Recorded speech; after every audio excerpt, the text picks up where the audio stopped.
Hello दोस्तों, नमस्कार।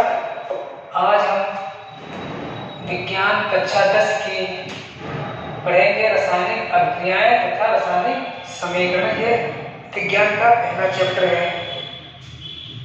तो सबसे पहले रासायनिक अभिक्रियाओं को हम जान लेते हैं कि रासायनिक अभिक्रियाएं क्या होती हैं। रासायनिक अभिक्रियाएं वे प्रक्रियाएं हैं जिनमें नए गुणधर्मों के साथ नए पदार्थ बनते हैं। हमने पिछली कक्षाओं में पढ़ा है कि रासायनिक परिवर्तन दो प्रकार के होते हैं। रासायनिक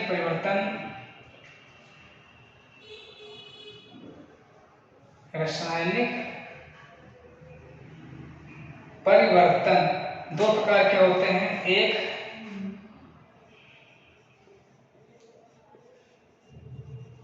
भौतिक परिवर्तन, दूसरा रासायनिक परिवर्तन।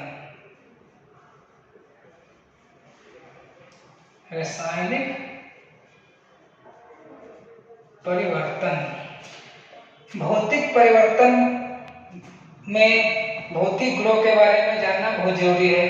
तो भौतिक गुणों में जैसे पहले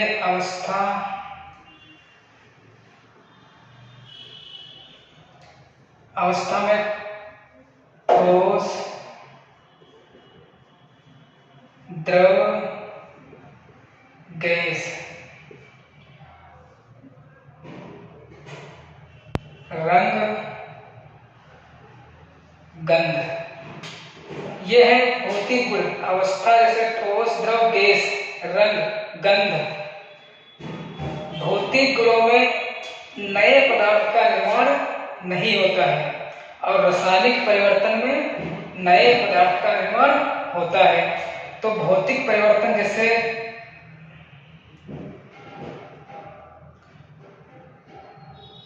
बर्फ को जब गर्म करें तो पानी का निर्माण होगा, पानी को गर्म करें तो भाप का निर्माण होगा। यदि भाप को ठंडा करें तो पानी बन जाएगा और पानी को ठंडा करें तो बर्फ बन जाएगा। तो यहाँ पर अवस्थाओं में परिवर्तन हुआ। बर्फ से पानी बना, पानी से भाप, और फिर उल्टा करके भाप से पानी और पानी से बर्फ। तो यहाँ पर अवस्थाओं में परिवर्तन हुआ है। अवस्था में परिवर्तन हुआ, ना कि कोई नया पदार्थ बना है। और जैसे यहाँ कोई कागज लें और कागज को फाड़े तो टुकड़ों में बट गया, लेकिन ये जो टुकड़े हैं तो अखबार से मतलब कागज से कोई नया पदार्थ बना नहीं है, केवल इसमें साइज में परिवर्तन हुआ है। मतलब साइज बड़ा था और अब साइज छोटा हो गया है। हम कह सकते हैं कि भौतिक परिवर्तन में नए पदार्थ का निर्माण नहीं होता है, जबकि रासायनिक परिवर्तन में नए पदार्थ का निर्माण होता है। जैसे कार्बन को हम वायु में जलाते हैं तो कार्बन डाइऑक्साइड गैस का निर्माण होता है। कार्बन को जब हम जलाते हैं वायु में तो कार्बन डाइऑक्साइड गैस का निर्माण होता है।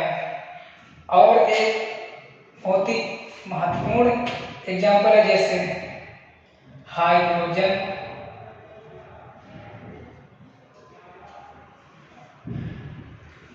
Plus oxygen.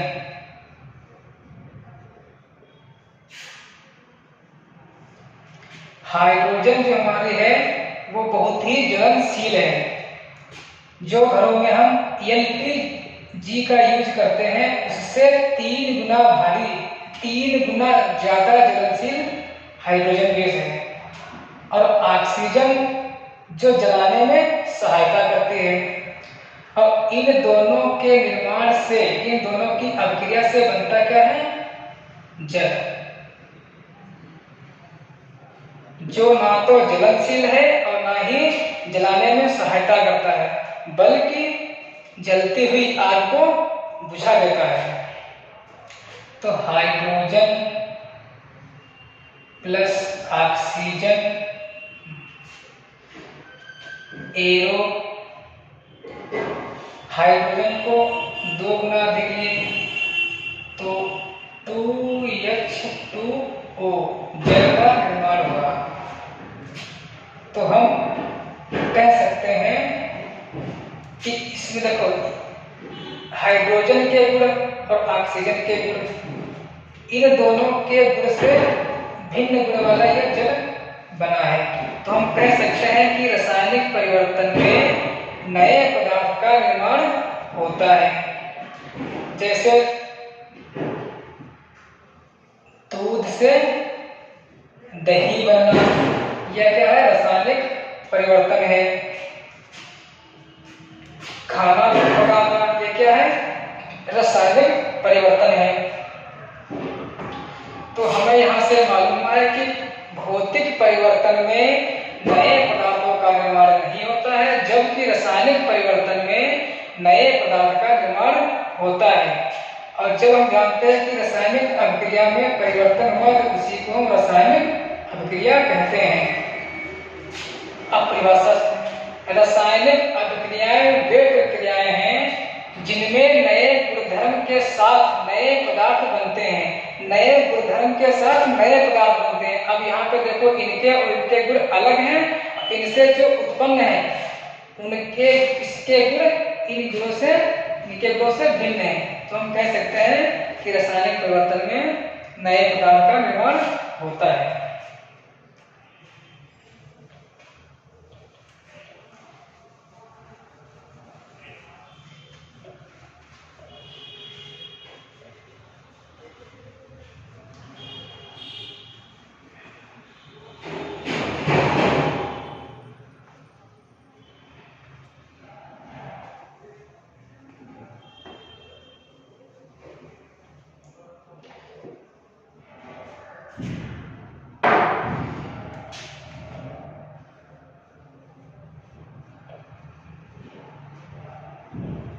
रासायनिक समीकरण लिखना।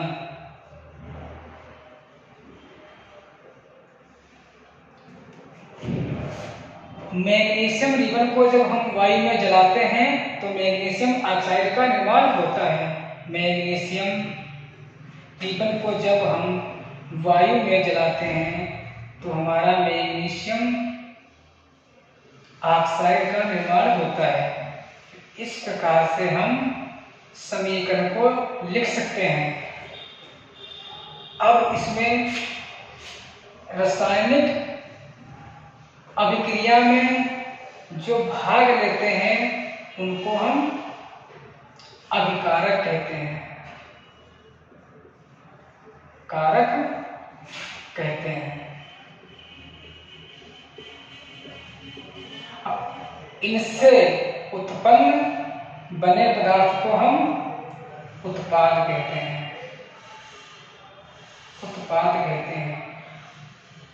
एरो के ऊपर होता है उत्प्रेरक, उत्प्रेरक जो हमारी रासायनिक अभिक्रिया को तेज और धीमे करने का काम करता है।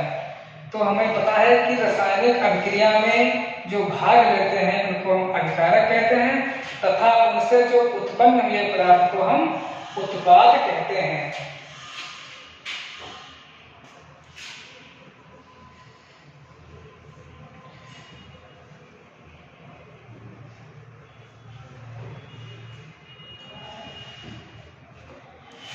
रासायनिक समीकरण 2 प्रकार के होते हैं।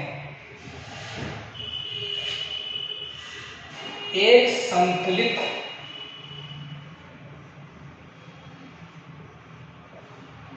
समीकरण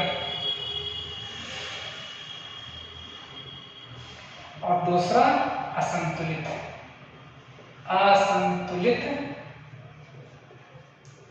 समीकरण।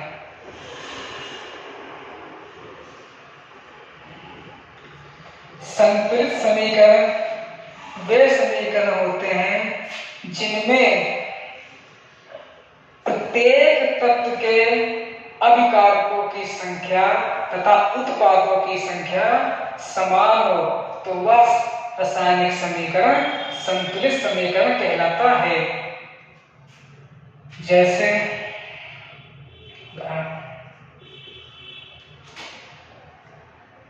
कार्बन को जब हम वायु में जलाते हैं तो कार्बन डाइऑक्साइड गैस का निर्माण होता है। तो यहाँ पे कार्बन भी एक है और ऑक्सीजन दो है, तो कार्बन एक, ऑक्सीजन दो। तो तीर के बाईं तरफ तथा तीर के दाईं तरफ प्रत्येक परमाणुओं की संख्या समान है तो वह समीकरण संतुलित है।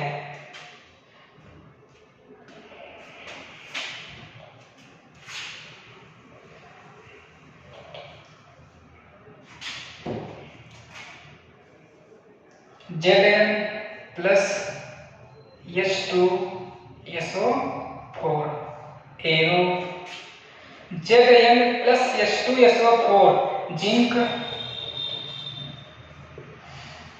सल्फ्यूरिक अम्ल या इसको बोले तेजाब। जब इनकी अभिक्रिया आपस में कराई जाती है तो जिंक सल्फेट का निर्माण होता है। ZnSO4 plus H2 hydrogen gas. तो Zn यहाँ कितने हमारे हैं? एक, Zn एक, हाइड्रोजन दो, सल्फर एक, ऑक्सीजन चार। तो यहाँ Zn एक, सल्फर एक, ऑक्सीजन चार, हाइड्रोजन दो। तो ये हमारा समीकरण संतुलित है।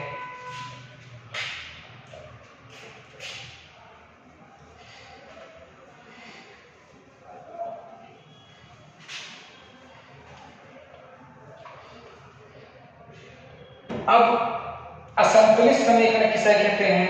जिसमें तीर के बाईं तरफ तथा तीर के दाईं तरफ परमाणुओं की संख्या समान ना, उसे हम असंतुलित समीकरण कहते हैं। जैसे Mg plus O2 arrow MgO2। तो ये हमारा समीकरण असंतुलित है। इसी को अगर संतुलित करना है तो Mg plus O2 arrow MgO। यदि Mg को हम 2 गुना अधिक ले लें तो यहाँ पर हम 2 लगा देते हैं, तो हमारा Mg भी 2 है और ऑक्सीजन भी 2 है। यहाँ Mg भी 2 है और ऑक्सीजन भी 2 है।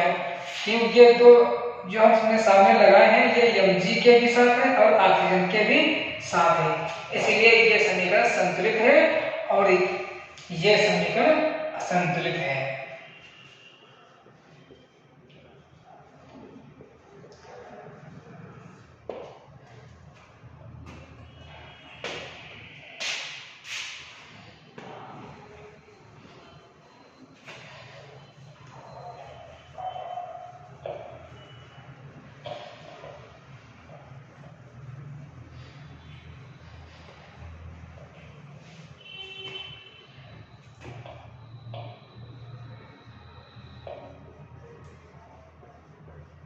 समीकरण संतुलित करना सीखें।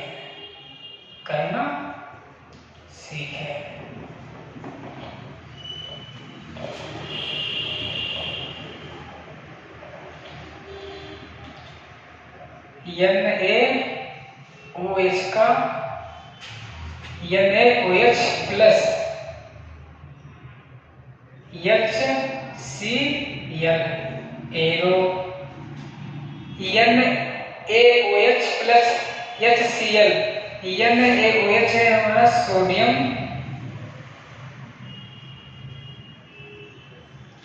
Hydroxide,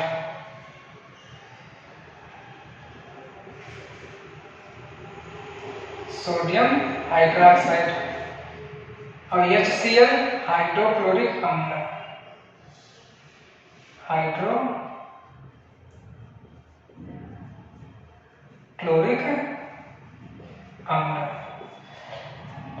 sodium hydroxide plus hydrochloric अम्ल की जब आपस में क्रिया कराएंगे तो हमारे NaCl क्या है हमारा नमक प्लस हाइड्रोजन यहाँ एक है, हाइड्रोजन यहाँ एक है, तो हाइड्रोजन हाइड्रोजन मिलकर 2 हाइड्रोजन और ऑक्सीजन एक है, तो ऑक्सीजन यहाँ पर एक, तो H2O हमारा जल है।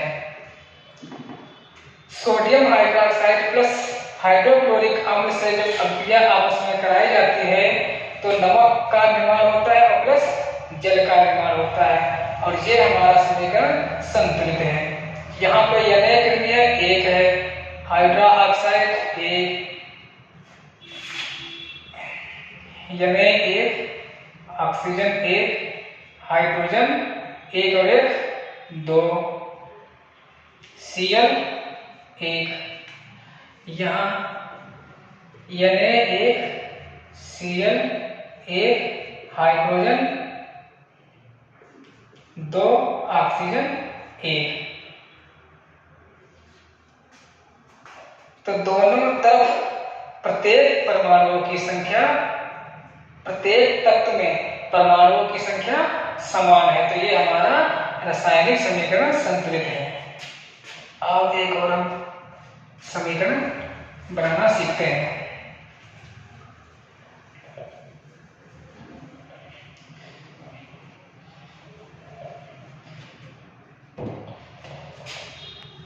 CaOH का ऑल्टोइश plus NH4Cl arrow. Calcium hydroxide को हम बुझा चूना बोलते हैं, बुझा चूना, और NH4Cl को हम नौसागर कहते हैं, नौसागर।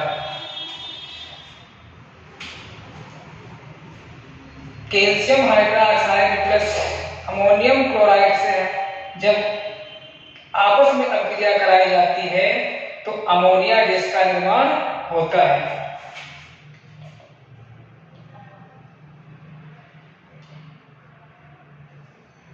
NH4Cl को हम 2 बना लेते हैं, तो CaCl2 प्लस हाइड्रोजन यहाँ कितनी है 2H2O प्लस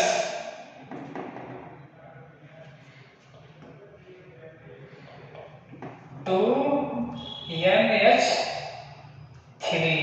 अमोनिया वायु से हल्की होती है और हवा में उड़ जाती है, तो यहाँ पर हम प्रत्येक तत्व के परमाणुओं की संख्या समान करेंगे। तो यहाँ कैल्शियम Ca1, ऑक्सीजन कितनी है 2, ऑक्सीजन 2, हाइड्रोजन कितनी है 4 दूना 8, 8 और 2 10, हाइड्रोजन हमारी 10 है। नाइट्रोजन 2 है। Cl कितनी है, Cl के सामने भी 2 है, तो Cl भी हमारी कितनी है 2 है। Calcium single, oxygen 2, hydrogen 10, nitrogen 2, chlorine 2। अब इधर साइड में Ca1 है 1, Cl2 2, हाइड्रोजन कितनी है 2 दूनी 4 और 3 दूना 6, 6 और 4 10, हाइड्रोजन 10। नाइट्रोजन कितनी है 2, ऑक्सीजन कितनी है 2।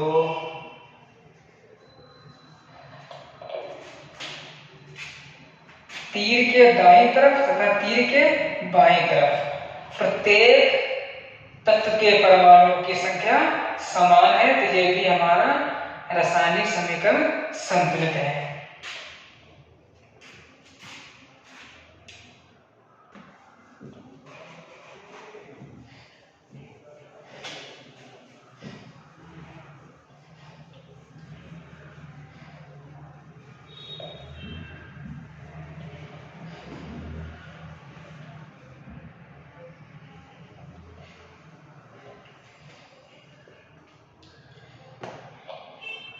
एक छोटा सा उदाहरण और दें अमोनिया गैस प्राप्त करने का।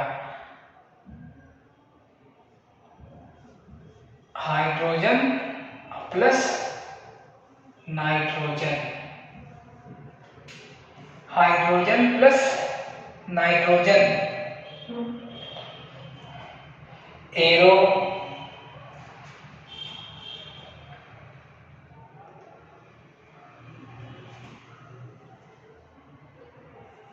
NH3। यदि इसको हम 3 गुना अधिक ले लें तो हाइड्रोजन यहाँ कितनी हो जाएगी, 3 दूना 6 और नाइट्रोजन 2 है तो 2, और यहाँ कितने है, हाइड्रोजन 3 है और नाइट्रोजन 1 है, तो इसके आगे हम 2 लगाते हैं, तो यहाँ नाइट्रोजन हमारी कितनी हो जाएगी 2 और हाइड्रोजन यहाँ कितनी हो जाएगी 3 दूना 6, तो ये भी हमारा समीकरण संतुलित है। नोट कर लीजिए।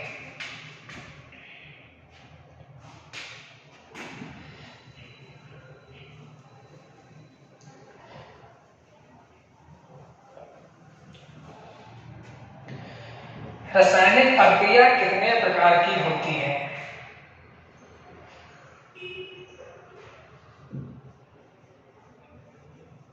रासायनिक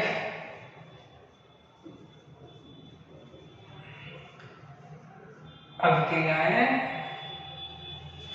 कितने प्रकार की होती है?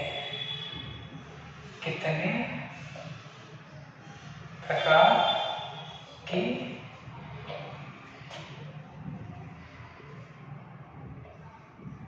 होती है?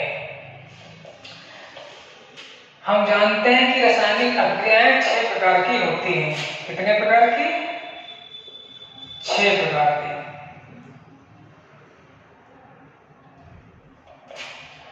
नंबर 1 संयोजन,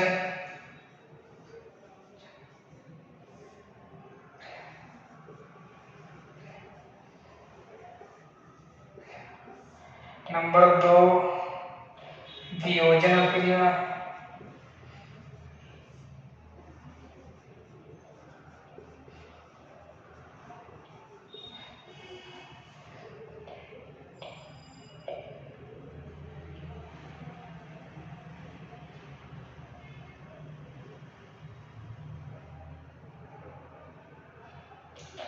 सॉरी थोड़ी गलती हो गई, रासायनिक अभिक्रियाएं 6 प्रकार की नहीं 5 प्रकार की होती हैं,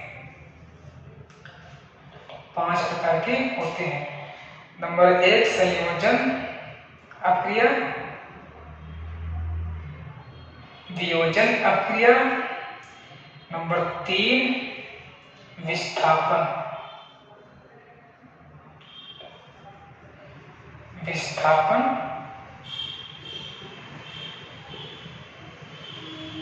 अभिक्रिया, नंबर 4 द्विविस्थापन,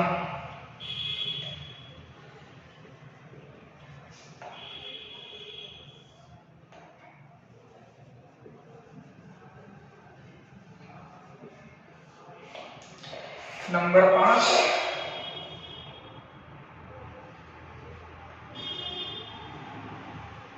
उपचयन तथा अपचयन, चयन अभिक्रिया।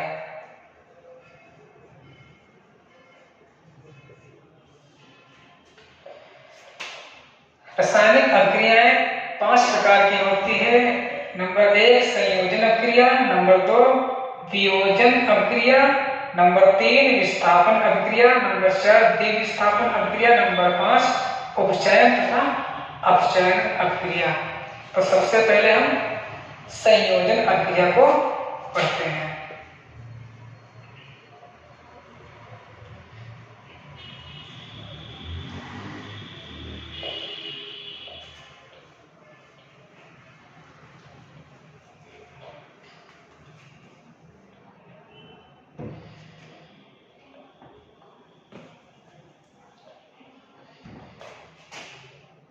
संयोजन अभिक्रिया।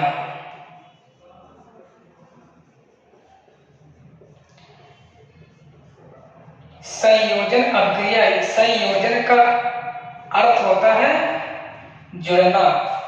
जब दो या दो से अधिक पदार्थ आपस में मिलकर एकल उत्पाद का निर्माण करते हैं तो उसे हम संयोजन अभिक्रिया कहते हैं। जैसे देखो, कार्बन को जब वायु में जलाएं तो कार्बन डाइऑक्साइड गैस का निर्माण हुआ। तो यहां पर देखो दो तत्व हैं, दो या दो से अधिक पदार्थ, दो या दो से अधिक पदार्थ जब आपस में मिलकर एकल उत्पाद का निर्माण करते हैं तो उसे हम संयोजन अभिक्रिया कहते हैं। तो इधर देखो, दो या दो से अधिक पदार्थ मिलकर एकल उत्पाद का निर्माण करते हैं। एकल उत्पाद का निर्माण करते हैं तो ये हमारी संयोजन अभिक्रिया है। दूसरा एग्जाम्पल, CaO प्लस H2O, ये जल कैल्शियम ऑक्साइड, कली चूना इसको बोलते हैं, कली चूना, कली चूना। कली चूना को जब हम जल में मिलाते हैं तो बुझे हुए चूने का निर्माण होता है, CaOH का होल डैश। जब चूना को हम जल में मिलाते हैं या जल में घोलते हैं तो बुझे हुए चूने का निर्माण होता है। तो यहाँ पर दो पदार्थ आपस में मिलकर एकल उत्पाद का निर्माण करते हैं तो वह संयोजन अभिक्रिया कहलाती है।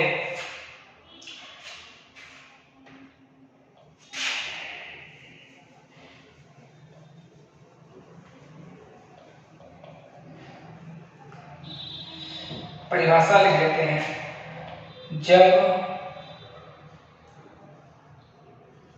दो या दो से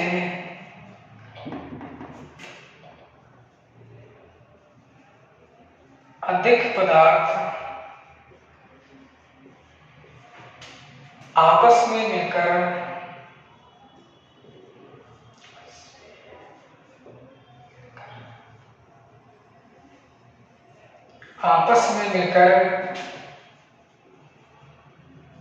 एकल उत्पाद का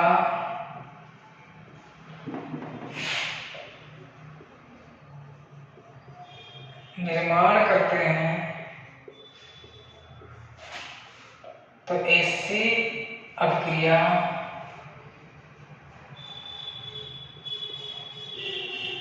संयोजन अभिक्रिया कहलाती है।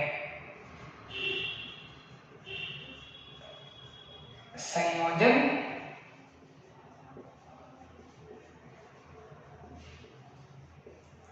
अभिक्रिया कहलाती है। उदाहरण, CaO प्लस जल, एरो CaOH का होल डैश प्लस ऊष्मा, ये हमारी संयोजन अभिक्रिया